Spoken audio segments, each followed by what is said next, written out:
आज हम डिस्कस करने लगे हैं कि क्या फैमिली भी बीमार है, पर भी लिखा है इसका मतलब पेशेंट तो है ही बीमार, उसको लेकर आए हैं और उसको दिमागी बीमारी है, चाहे वो डिप्रेशन का पेशेंट है, चाहे वो स्किज़ोफ्रेनिया का पेशेंट है, वो बीमार है। तो हमें कैसे पता वो लगा बीमार है? तो सब फैमिलीज़ ने अपने कुछ कुछ सिम्टम बताए पेशेंट के, जिन लक्षणों में क्या क्या आया कि ज़रूरत से ज़्यादा गुस्सा करना, रिएक्ट करना, कटे कटे रहना, चिड़चिड़ापन, ठीक है, बातें कम करना, झूठ बोलना, मैनिपुलेट करना, बेचैन रहते हैं हमारे पेशेंट, बेचैनी होती है, टिका नहीं होता, सब कुछ डू और डाई, अभी चाहिए नहीं तो कुछ भी नहीं, ठीक है।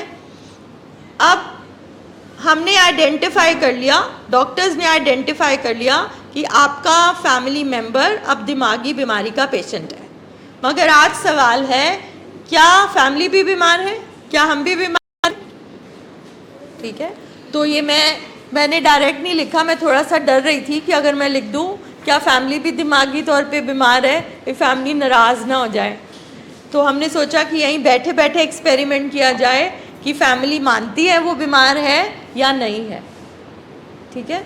तो जब हम बीमारी वर्ड यूज़ करते हैं, बीमारी एक टेक्निकल साइंटिफिक टर्म है, डिजीज़, जिसका मतलब कोई भी आपको शारीरिक बीमारी है। और अगर हम एक अस्पताल में आते हैं अपने पेशेंट को लेकर जिसको ये लक्षण है, चिड़चिड़ा रहना, गुस्सा होना, रिएक्ट करना, शक करना, ब्लेम करना, झूठ बोलना, बेचैनी होना, नींद में प्रॉब्लम होना, भूख में प्रॉब्लम होना, तो यही सारे सिम्टम्स अगर हम फैमिली में भी नज़र आ रहे हैं तो क्या हम भी बीमार हैं? अब सेकंड चीज़ आ जाती है, क्या एक बीमार दूसरे बीमार को ठीक कर सकता है? तीसरी चीज़ आ जाती है कि पेशेंट को भी भगवान ने शरीर दिया है, हमें भी शरीर दिया है। पेशेंट का जैसे दिमाग बना है वैसे ही एक दिमाग हमारे अंदर भी है। मान लीजिए कुछ गर्म चीज़ आपके पास सामने पड़ी है और आपका हाथ वहाँ जाता है और जैसे ही आपको पता लगता है वो गर्म है तो हाथ पीछे हो जाता है। ये मैसेज कहाँ से आता है? एक एक्सीडेंट होने वाला होता है, आपका रिफ्लेक्स एक्शन एक होता है, आप अपने आप को बचाते हो, वो कहाँ से आता है? यानी कि जिसने भी हमें बनाया, कुदरत ने, भगवान ने, बाबा जी ने, जिसने भी हमें बनाया, उसने हमारे बॉडी में एक डिफेंस मैकेनिज्म, एक हमारे दिमाग में एक इमरजेंसी बटन फिट किया हुआ है, जो इमरजेंसी जब सिचुएशन होती है तो वो फ्लाइट या फाइट जो भी मोड होता है वो बता देता है। इमरजेंसी जो बटन होता है, क्या वो 24 घंटे चलना चाहिए कि इमरजेंसी सिचुएशन में ही होना चाहिए? हमारे पेशेंट का इमरजेंसी बटन 24 घंटे ऑन होता है।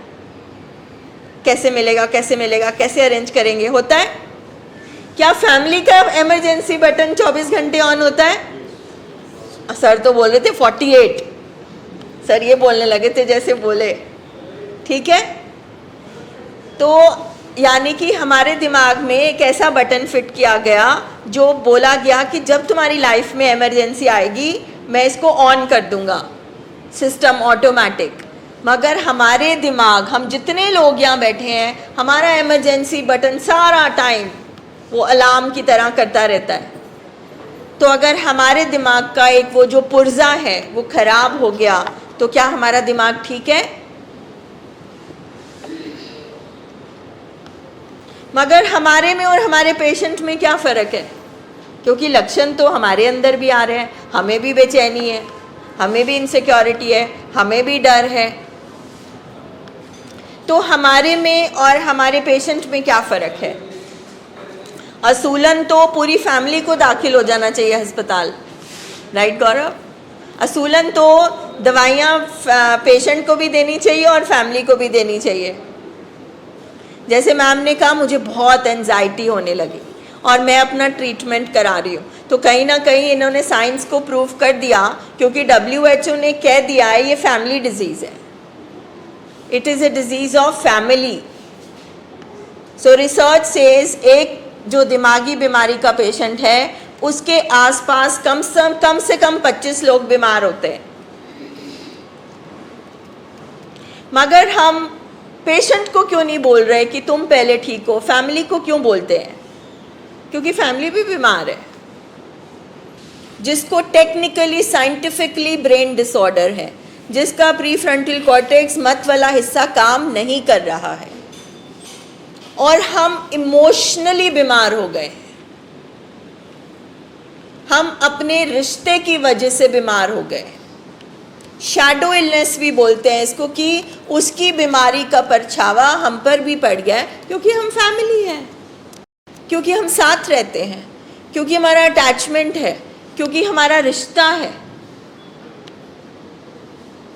तो जब हम बोलते हैं फैमिली भी बीमार है, क्योंकि हमने भी दिमाग से ही काम लेना है और हमारा दिमाग भी थक चुका है, अक चुका है, बेचैन हो चुका है, अनकंफर्टेबल है हम। तो फैमिली को यहाँ पर बोला जाता है कि यहाँ पर बैठकर पहले आप भी समझो कि आप भी थक चुके हो। आप अपने पेशेंट का इलाज कराने के लिए यहाँ पे आए हो, मगर आप खुद सही मेंटल स्टेट में नहीं हो। आप पहले अपने आप को संभालो, आप अपनी बेचैनी पे काम करो, आप अपने डर पे काम करो।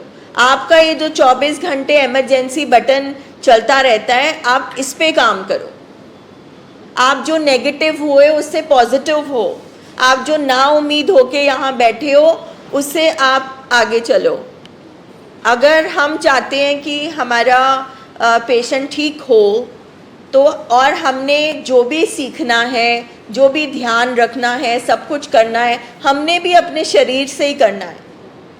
अगर मेरे पेशेंट की नींद पूरी नहीं होती तो वो चिड़चिड़ा हो जाता है।